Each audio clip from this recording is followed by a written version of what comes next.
Hello, beautiful people. You are beautiful. Yes, you and you too. So today I wanted to talk about discretion. I touched a little bit. On it. Just a little bit, like I just said, just a little bit. Not a whole lot. Just a little bit. And so but before I start, I'm going to pray. Dear Father God, thank you for being so good and so great and just giving me the ability to do this, to share your word, your gospel with others, God, and just giving me the vision to do this, Father. I pray that you are glorified and magnified above all things, God. You are so good and you are so great. I pray that you also give those who need clarity in the way that they may need this, Father. I love you. We love you. Everyone who's watching this, I know that they ought to love you. They do love you, Father. And you are good and you are great. You're such a good Father. Amen. All right, so we're going to get into this foundation. Y'all already know I did my eyebrows off screen. They okay. Yeah, so I would love to interact with you guys. Yes, I'm just starting out, but... So tell me in the comments below maybe your favorite Bible verse and a story as to why it's your favorite. In my last video, I spoke on discretion, like, briefly, and I said a few things, and I was like, I think this is something really worth expanding on. So I kind of basically chopped it up a little bit. And wow, the main thing that I said is that, you know, discretion is talked about in the Bible. And then I said I was thinking of the book of Proverbs, like that's where I recall seeing it, and I was right. Because, you know, I kind of know my Bible just a little bit. I'm still learning things that God will want me to know, you know. I'm still learning who he is and what he would like me to know.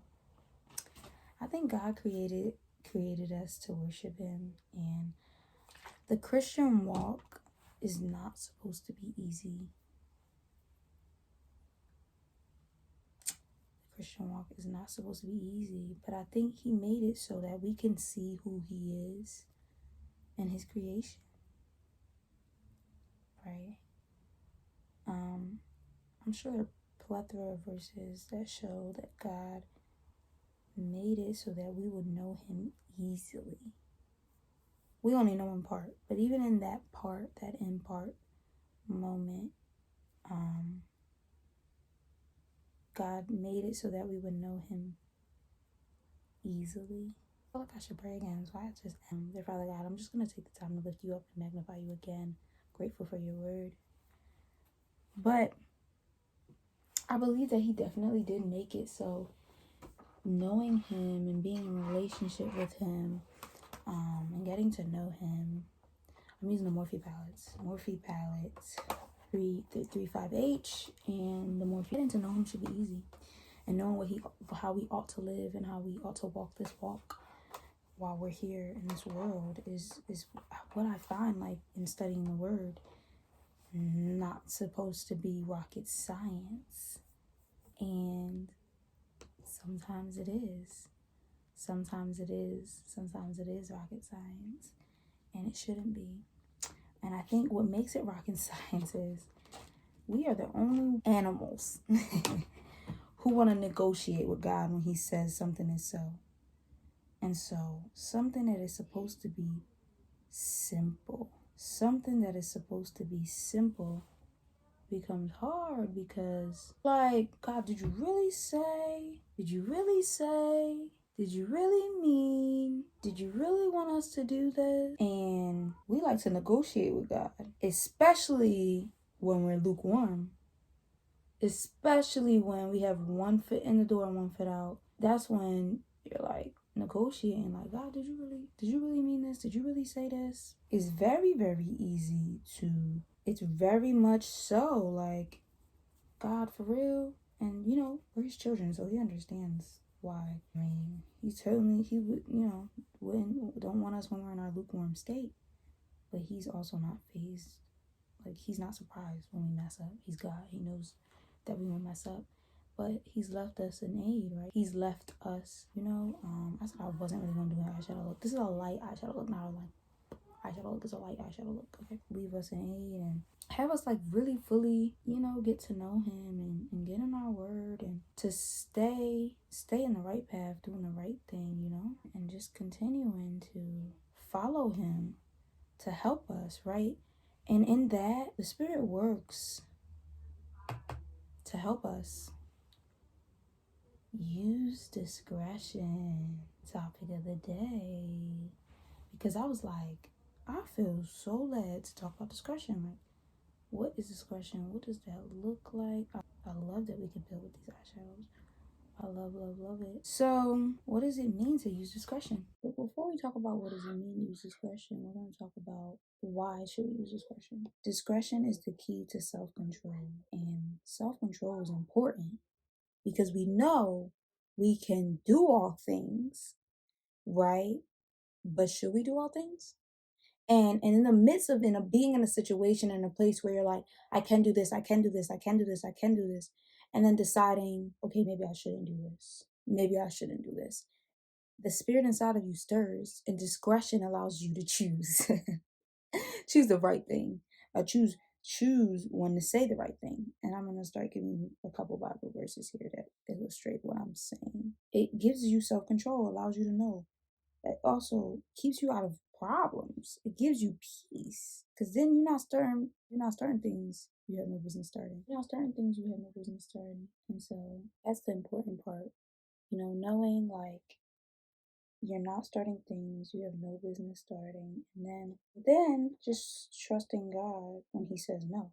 Because sometimes God tells you no, and that's the spirit inside of you working, and you choosing that, using discretion, the discernment will tell you like, no, I shouldn't do this, and then discretion will have you act in the way that you should when God tells you not to do something, and just allowing God in the moment. Because sometimes it may be seeming like something so silly, like, oh, why God, why wouldn't I be able to do this? I do it all the time. Oh, why wouldn't I be able to go to this place? I go to this place all the time. Why wouldn't I be able to go see this friend? I see them all the time. Just asking yourself all of those questions, and discretion allows you to understand that sometimes obedience is greater than understanding why God is telling you to do something. Sometimes it's just moving, and discretion allows you to just move. Discernment allows you to know what the thing is that you need to do.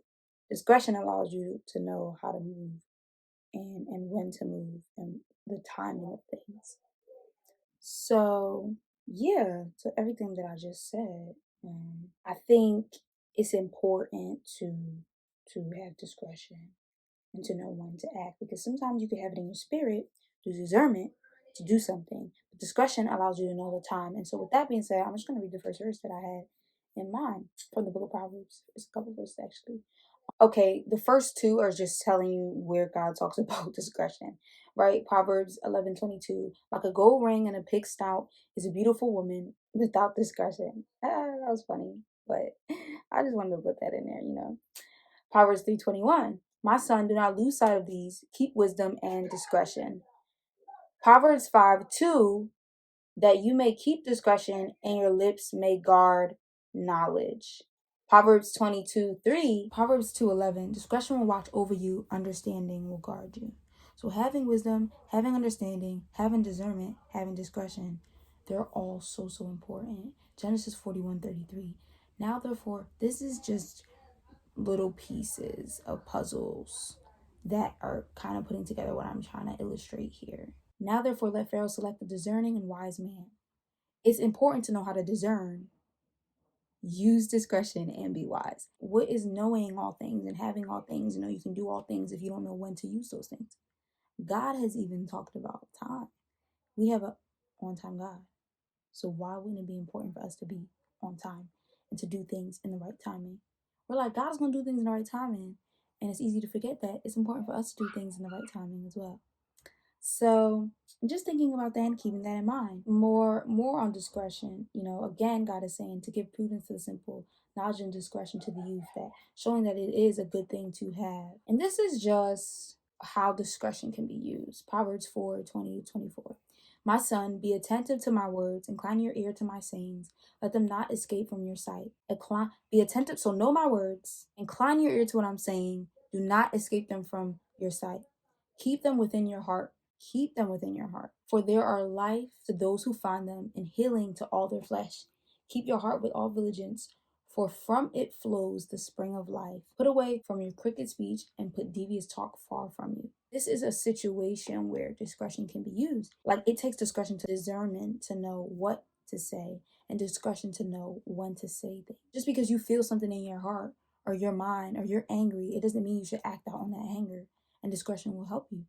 Just because you know things and you're angry or you're mad, discretion will help you. Just because you're feeling joy doesn't mean everybody around you is in a place to receive your personal joy. Like when you have good news, it's important to declare and declare protection over any positive thing in your life. But if you're sharing that without discretion before it's time, or around before it's time, if you're just sharing it before it's time, before it has a chance to grow, where God just planted a seed in your life, and you sharing that, and it could be a seed of marriage, it could be a seed of it could be a seed of wealth, a seed of life, a seed of children, a seed of charity, a seed of faith. It could be different seeds, that are gifts from God in your life, and a seed of a house, like a home. It's very easy to speak at the wrong time, and when you speak at the wrong time, it can, we have power. Life and death is in the power of our tongue, so we speak at the wrong time and we say the wrong thing, but it could destroy a blessing. And will that blessing come back? Ultimately, that's up for God to show you. But it's important to know that discretion and discernment are very important. It's not just about being wise, it's knowing what to say, how to say them, and then at what time to say all of those things. If you don't know when to use what you have in your heart at the right time, when is it truly helping you out? If you just have the words in your heart and your mind, or to speak life. Imagine you having all this life inside of you, and then you're like, oh, I don't know when to speak life. Just, that's a simple example. It's like discretion will allow you to know the right time to say certain things. So let me read. To know wisdom and instruction, to understand words of insight, to receive instruction is wise dealing, and righteousness, justice, equity, to give prudence to the simple, knowledge and discretion to the youth. Let the wise hear and increase learning, and the one who understands obtain guidance, to understand a proverb and a saying. The words of the wise are their riddles, and their riddles. That was Proverbs 1, 2 through 6. It's important to have wisdom, to have understanding and discernment ultimately, and it helps you have self-control. We are in a world where we are tempted, and it's easy to get lost in the wrong thing and to focus on the wrong thing. But when you remember, like, okay, my God, you are so good and you're so great, and I know that you have left me a helper. You have given me an aid to follow you and choose the right way, to choose the right path. And God, I don't know how to use discretion, but I don't want to get angry. I don't want to spoil my blessings. I don't want to gossip unintentionally. Because you could just be saying, gossiping is not good. But you could be saying something that you don't think is detrimental, and you're just sharing your experience, but then you look back and you're like, oh, that was kind of gossiping. And discretion will get you to not say anything that at the wrong time in front of the wrong people, because sometimes we say things that we shouldn't say, and it's in front of the wrong people. Discretion will have you not doing that. Again, like imagine God showing you steps, and then you take the steps that he showed you at the wrong time. Like, you have wisdom and knowledge and understanding about what the steps are when they occur. Discretion will allow you to know when to use the steps that God showed you, when to move forward in the vision that God showed you, and just really fully just resting in God and allowing him to work. Wisdom is powerful, but using understanding, discernment, and discretion and wisdom together, those are gifts from God.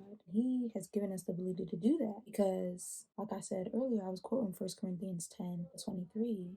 I have the right to do anything you say, but not everything is beneficial. I have the right to do anything, but not everything is constructive. 24. No one should seek their own good, but the good of others. I think that little 24 was just extra beautiful, verse.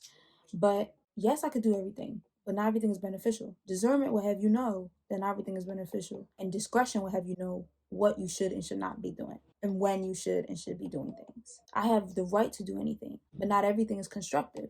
So discernment will have you know not everything is constructive. Wisdom will have you know not everything is constructive. And discretion will have you know what you should be doing and what you shouldn't be doing, and in what time. Because yes, we can do all things, but it's really ultimately pertinent to understand the timing of when we do things. Because some good things They're not God things. Some things we like, ooh, it feels good to do this. It feels good to listen to this song. It feels good to go to this place. It feels good to be with these people.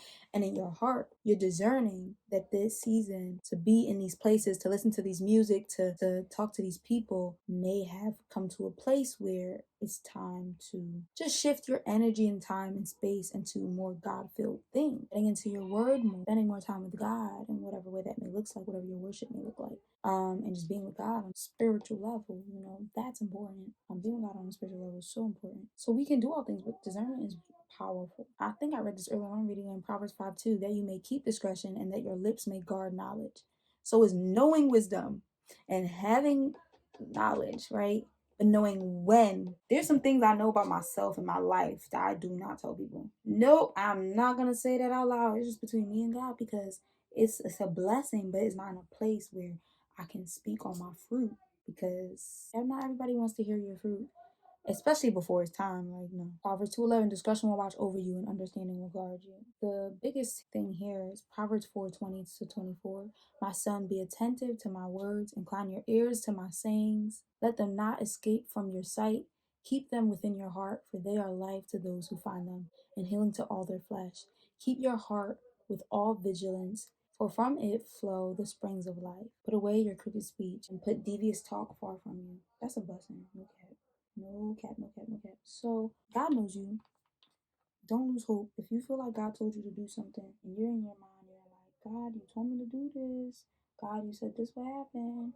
And you feel as though maybe it's not happening, and you feel as though it should have already happened. Trust God. Trust God and allow Him to hold the element of surprise. And I'm going to do my foundation. I'm going to come back and wrap up. Trust God. If He's put purpose in your heart, listen, if you have breath in your lungs, if you are breathing, if God created you, you have purpose. Almost done. It's always good to line your lips when you are putting on lipstick, like I am. But I said I would talk to you guys about purpose, and there was a verse that I saw. Okay, the Lord has made everything for His purpose, even the wicked for the day of trouble. God has made you for purpose. God has made you for purpose. God has made you for purpose. I'm fixing my lipstick right now. That's why you can't see me. God has made you for purpose. And that is something that I want you guys to remember, and that you have purpose not because anyone says that you have purpose. You have purpose because God says you have purpose. And everything was made with a purpose, okay? Just keep the faith. Keep the faith about your purpose and allow God to speak to you, and also get discretion about what steps you should be taking. Those who abide in the Lord will be guided by the Lord. And so, those are all the words of Sashan's heart. It's important to know, like, that you are made with purpose. And so, I don't know, I just felt led to remind you guys today that you are made with purpose. And so, mascara. But that's ultimately what I wanted to break down. I just wanted to break down discretion for you guys. We are right on schedule, y'all. I'm so happy because you will see this video tonight. And I'm just grateful that you will see this video tonight. Like, I will have it uploaded tonight. I could put eyelashes on, but I'm going to do another look, like, tonight. So I'm going to read the Bible verse on beauty, because I know love from Jesus. Yeah. Comment below if you knew a song I was going to sing. And you know what? Also, this was also about bowing before God. Because here's the thing. When you have knowledge and you know that you are wise, you can become prideful. But it's, using discretion humbles you. So, yeah, allow God to definitely be working in you, and humble yourself so that you can allow God also to speak to you in whatever way you may feel like you need God to speak to you. So, and with that being said, this felt like the perfect verse. First Peter, all the verses before this was read in NIV, this is read in NLT. I kind of like my hair in a bun though. I'm feeling this look. You should clothe yourself instead with heavenly beauty. You should clothe yourself instead with heavenly beauty that comes from within, the unfading beauty of a gentle and quiet spirit, which is so precious to God. I may break that verse down in context, because what is heavenly beauty? Because we know the beauty on the outside is fading, but I think I talked about this a little bit before. Jesus loves you. He loves you so much. He loves you so much. Thank you so much for watching. Subscribe. Comment below. I said earlier, comment below your favorite Bible verse and maybe a little story as to why. and share. And I'm grateful that you were here with me. Let's see, I'll take my hair down for 5 seconds, and you guys will see pictures of my hair down maybe. All right, God bless you. Stay beautiful. Stay beautiful, beautiful people. I'll see you tomorrow.